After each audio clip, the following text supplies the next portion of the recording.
Hello everyone, Professor William Watkin here, and welcome to the second chapter in an ongoing series of films investigating anti-social media. The topic of this chapter is Trolls, Episode 5, Masks, You Show Me Yours.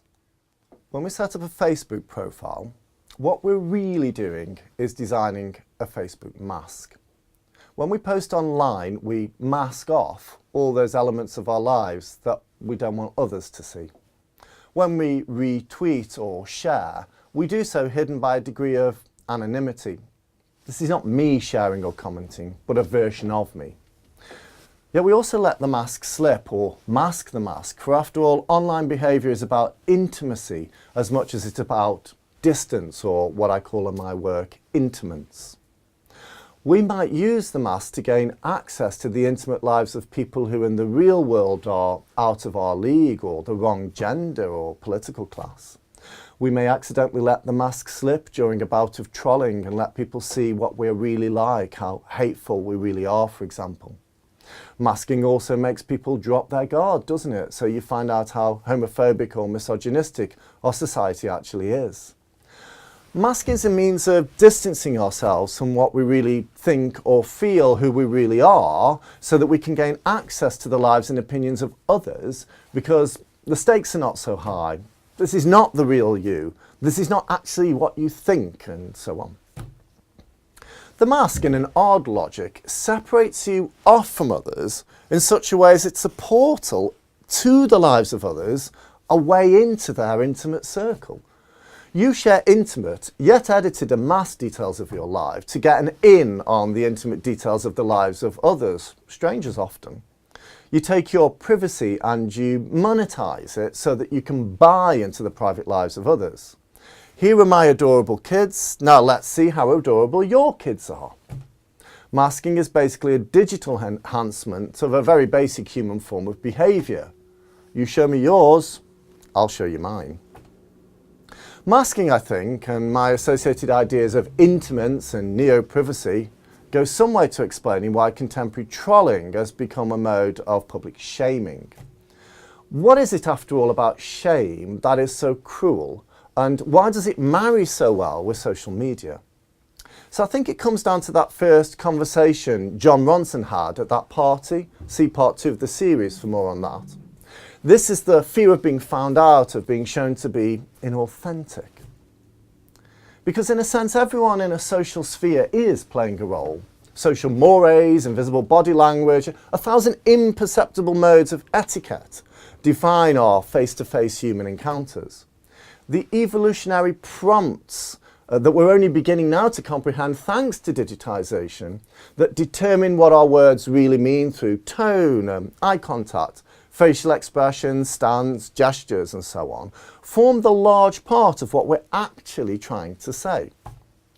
As Sherry Turkell's study Alone Together shows, these are neutralised for the large part by online social interaction. I've spoken about this elsewhere in terms of the content neutrality of much social media activity in accordance of what is sometimes called intelligibility or communicability in philosophy. I'll explain. What this states is basically what you're saying is not what you actually mean.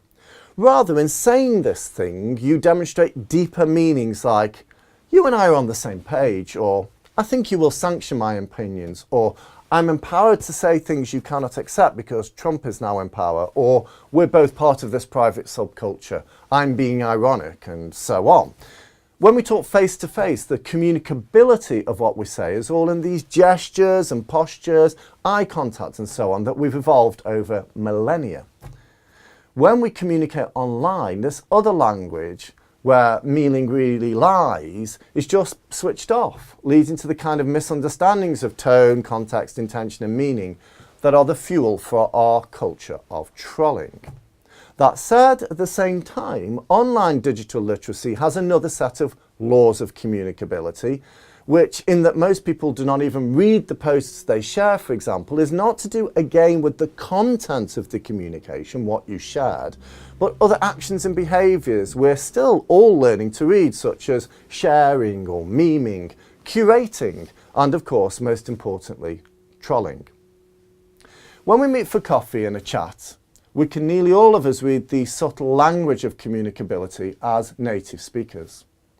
But it's in a subconscious fashion, so that it forms a kind of sixth sense, a feel for what is meant by a joke about AIDS or dongles, to give two of Ronson's examples.